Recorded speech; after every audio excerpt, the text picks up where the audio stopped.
ভাইয়া তো তোমাকে অনেক ভালোবাসে আপু, যে ভালোবাসাটা অনেক মানুষ তার প্রিয় মানুষটি থেকে পায় না। বাট হ্যাঁ, রাগ তো সবারই থাকে, আমারও প্রচুর রাগ। বিশ্বাস করো, রাগ জিনিসটা প্রতিটা মানুষের উচিত কন্ট্রোল করে চলা, নইলে পরবর্তীতে অনেক আফসোস করতে হয়। এমন কিছু হয়তো বা লিখছো, পুরো কমেন্টটা দেখা যাচ্ছে না অবশ্যই, কিন্তু তোমাদের ভাইয়ার এরকম রাগ ছিল না। এখন অসুস্থ দেখে ওরকম রাগও কখনোই বদমেজাজি ছিল না, সবসময় ঠান্ডা মানুষ।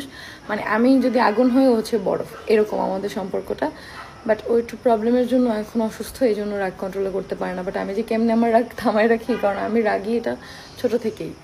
হ্যাঁ ভিউয়ার্স, এবার তিশা আবারও প্রমাণ করলো আহাত অনেক ঠান্ডা মনের মানুষ। আহাতের সাথে যে ভালো ব্যবহার করবে তার সাথে আহাতও নাকি ভালো ব্যবহার করবে। এই কথাগুলো আসলে কি তিশা আখিকেও মিল করে বলেছে।